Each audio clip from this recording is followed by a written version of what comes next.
G'day viewers, welcome to the end of another week. Time for Totally Fucked Up Friday. G'day viewers, g'day, hello, welcome to another week because it's Friday. And we are ready. We've got our notes written on our envelope. Our envelope of power. Yep, scroll down a few important things before we got in here. With the biro of destiny.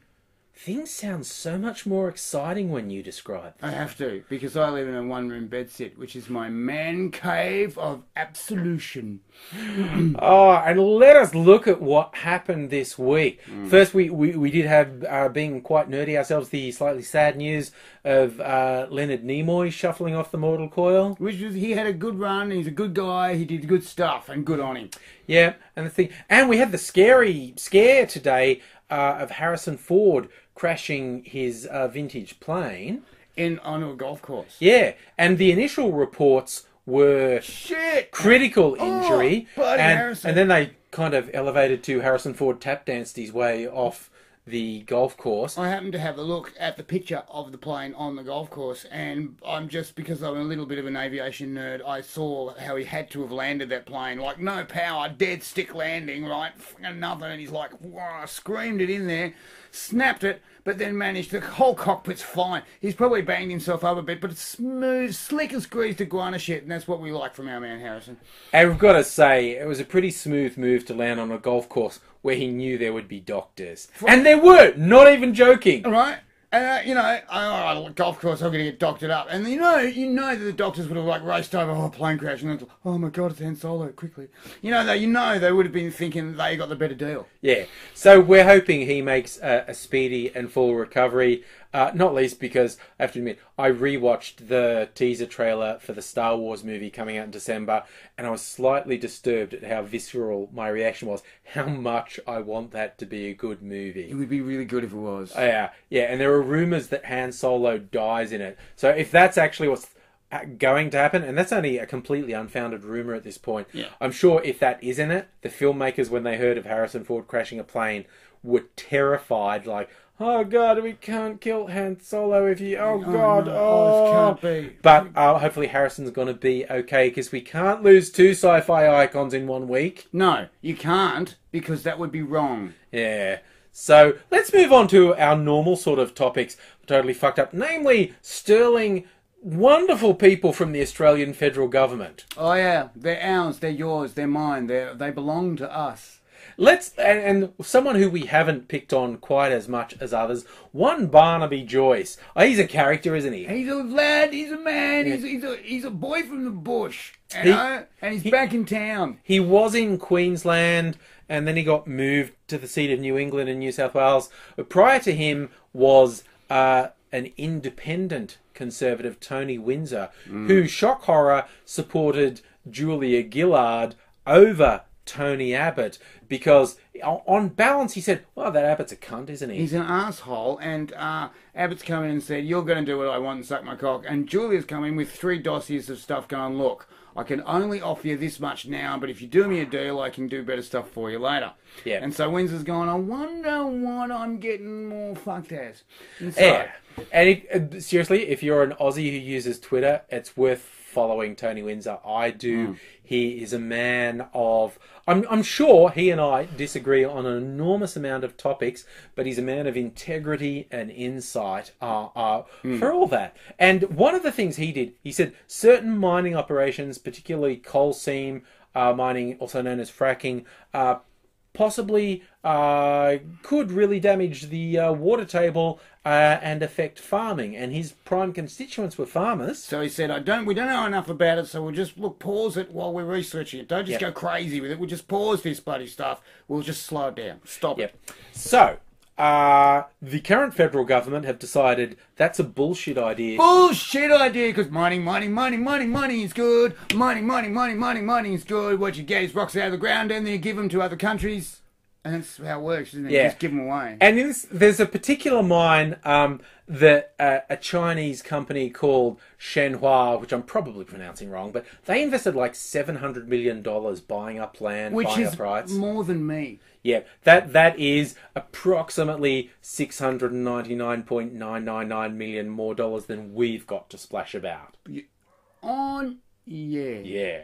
And no, it's actually 700 million. it's 700 million more than we've got to splash about. Okay, so and particularly with his government talking about being open for business. Open for business, matey. They probably thought they were a done deal. But the bizarre situation Joyce has found himself in is the farmers in his area are really concerned that their farms are going to be fucking destroyed by these mining operations. Right, so the farmers have gone, you suck.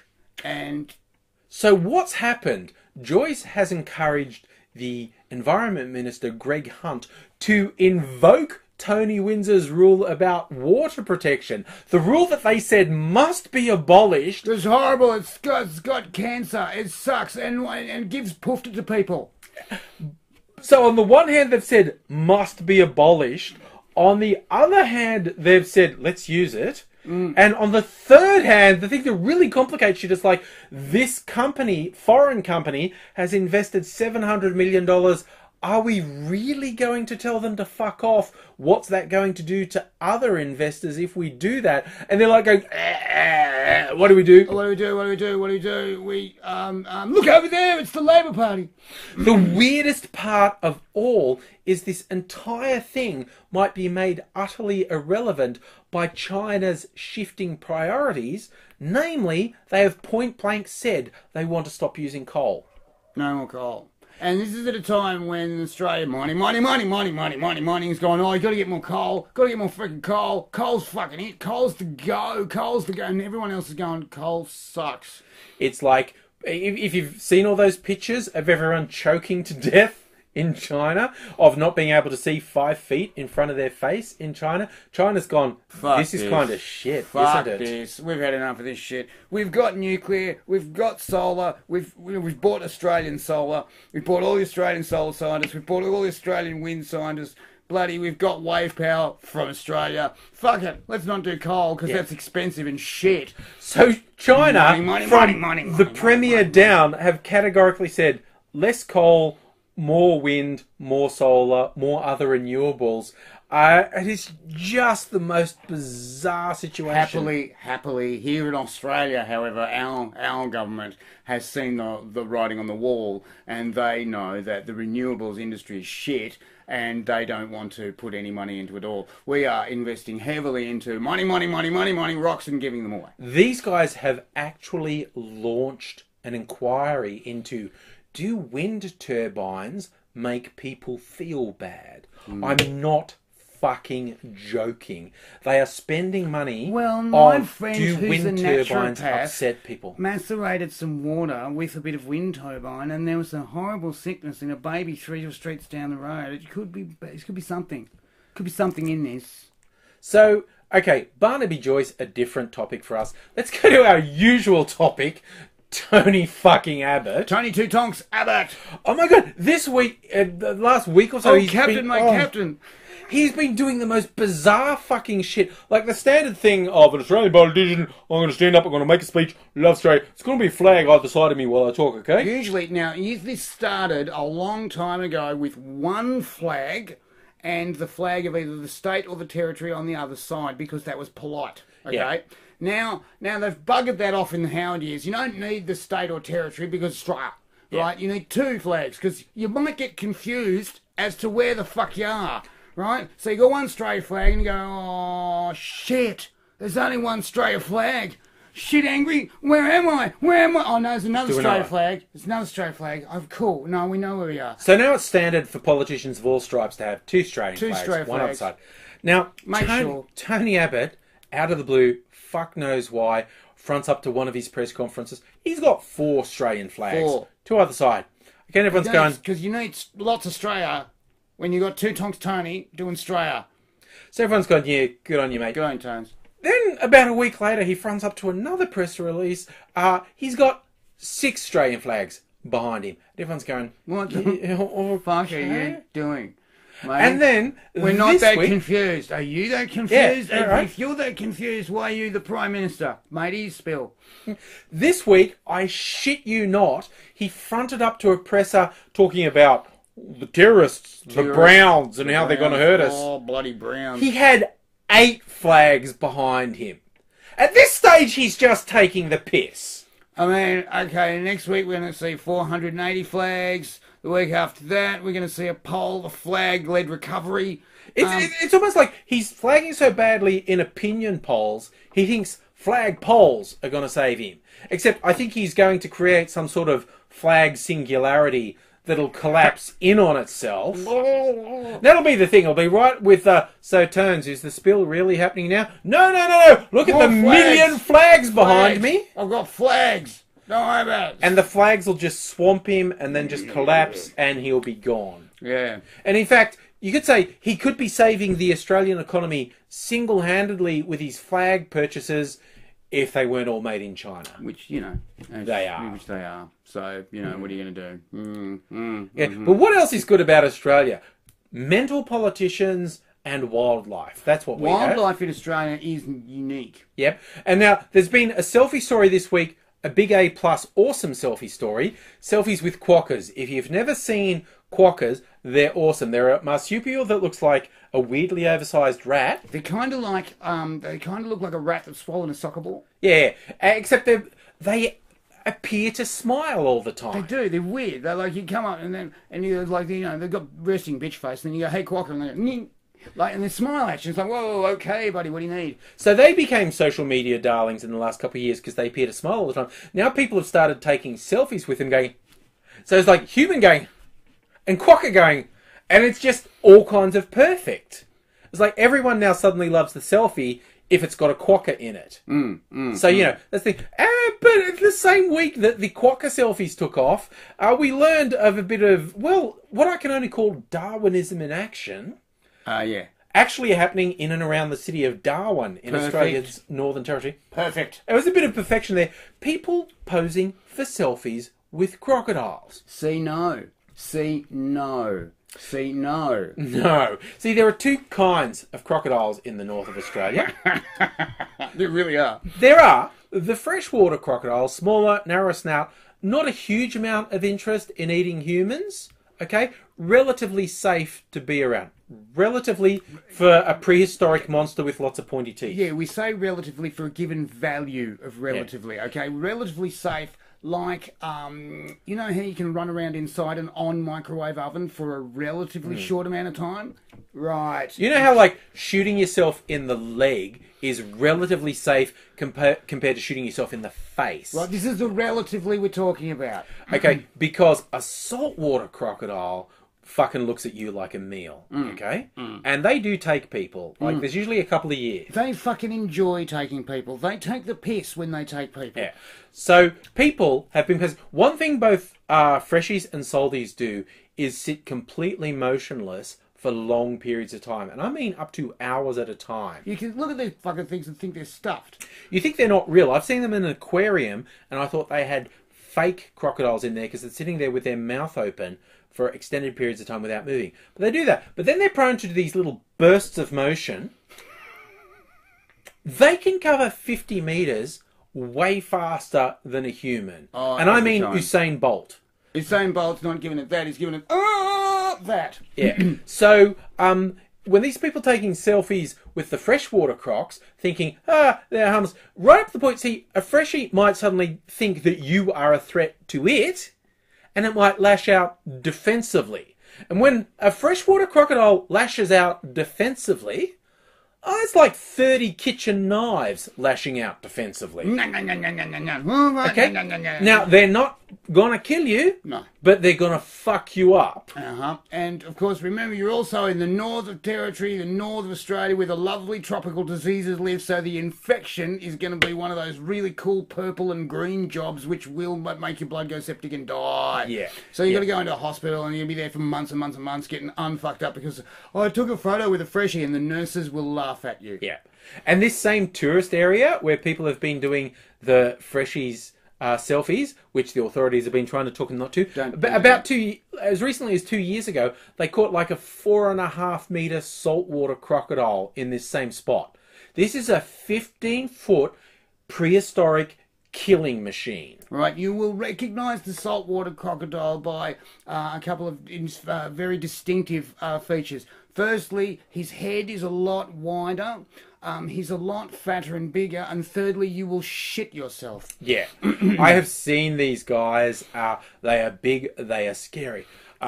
Northern Territory, great place for a holiday. I've done it myself. I saw a museum where they had the skull of a notorious salty that was about 8 meters long. So I am talking about 25 plus feet long. Its skull was yay fucking big. And I shit you not, it had at least 6 divots in it that were bullet holes. Bullets fired at close to point blank range by fishermen that didn't penetrate its skull, that didn't kill it. And so, you know, when you're shooting something and you're just pissing it off, right? This is the kind of thing that you don't want to be taking a selfie with. Like, yeah. Okay. Oh, no, make your mouth go wider. Yeah. You know? So, in Australia, Quokka selfies, yes. Croc selfies, no. Okay? No, don't do that. No, don't do that. And something else not to do, Brother Angry, is the TPP. Ugh, I've been getting so many messages about the Trans-Pacific Partnership. Do you know about this? Well, if you look, I've been making videos about the TPP for like 4 years. Okay, we've made a bunch of videos saying this is some bad shit. Now, it's possibly getting close to resolution. The Australian Trade Minister, who's all trade, trade, mining, value add, fuck off. He's saying, and the Australian government are saying, it's awesome and it could be done as early as next week. It was supposed to be signed in 2011, right? But people kept going, wait, no, that kind of looks like bullshit. No, I'm not going to chop my cock off for you. Yeah. If you want to know, broadly speaking, this is talking about imposing laws and restrictions on countries in the name of trade, and kind of 3 of the worst ones we've been able to pick out of the secret stuff. Medicine will get much more expensive. Okay, Australia has a thing where the pharmaceutical benefits scheme, whereby we all put in some cash and we basically buy medicine in bulk from pharmaceutical companies, and we demand that they give us a discount price, but no one's going away arse sore because they sell a lot of medicine. It's not like they're going away crying. However, the pharmaceutical companies go, fuck off, we could make like heaps and heaps, and we're going, no, because you'd sell less. They go, no, we could. And it's just because they've offended successive governments that the pharmaceutical benefits scheme has stayed in place. However, with the TPP, that's going, and medicine that I can't afford fucking now is going to go through the roof. And we're complaining about stuff would get more expensive in Australia. In some of the poorer countries, they would be fucked beyond belief. Completely out of range. Completely out of reach. These medicines, there'd be no way. Think about AIDS antivirals in Africa. No, forget it. Just not happening. Think about all your antidiureticals that you'll need for, all of Africa. No, forget it. It's all out. Like any bloody avian flu that hits the poorer places of Asia, fuck them, they're dead. Yeah, that's probably the worst that we know of. Also bad is the idea of copyright extension that seems to be locked in there, that's been pushed by Hollywood interests. That's just fucked. It's just letting these companies put bad laws in place to fuck over ordinary people. And the worst thing for me about this is it's actually bad for the companies who are pushing it, but they're too fucking stupid to realise that. They're too fucking short-sighted to see their fuck-up. And it's ridiculous, because even idiots like me, and I am mostly on drugs and mentally retarded. Both of those things are true. And I can see how this is a fuck-up on their part, but they're pushing it like the bloody lawyer accountants they are. It's ridiculous. Yeah, and there's the whole thing about, 3 copyright strikes, you're out. Extending copyright to 95 years past the creator's death. Just shit that makes no sense. From companies that have made their fortunes by exploiting stuff that was in the public domain, then saying nothing should ever be in the public domain again. No, we should never have public domain, because creativity, that's for poofters. So there's that. And also, another really scary element is the idea that corporations, particularly foreign corporations, would get to override the laws of sovereign countries, laws that are supported by the majority of citizens in that country, if this foreign company decides, oh, that's kind of interfering with my ability to make a buck. So the fact that you want that law, No. fuck you. No, you're not allowed to have that. In Australia, we have this thing with smoking. Notice that I'm on the electric cigarettes again because I'm good and I'm good. Anyway, we have this thing about smoking, whereas the smoking costs our health system way more than the smokers ever contribute. So the Australian government has gone with its people, has gone, well, the smoking's got to fucking go. So they've gone and made smokes themselves so expensive, it's virtually the same price as a bottle of scotch is a packet of smokes.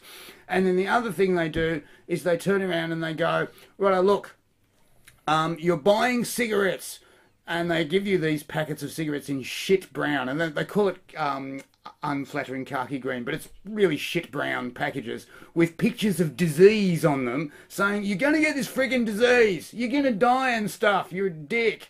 So they're very, very expensive, they're horrible looking, they're socially not cool, and they've also made laws all over the place. You're not allowed to smoke here, there, or anywhere. Fuck off, you're smoking horrid, and you can be sued for giving other people cancer because they can breathe near you, right? So they've enacted all this stuff. Big tobacco companies don't want that.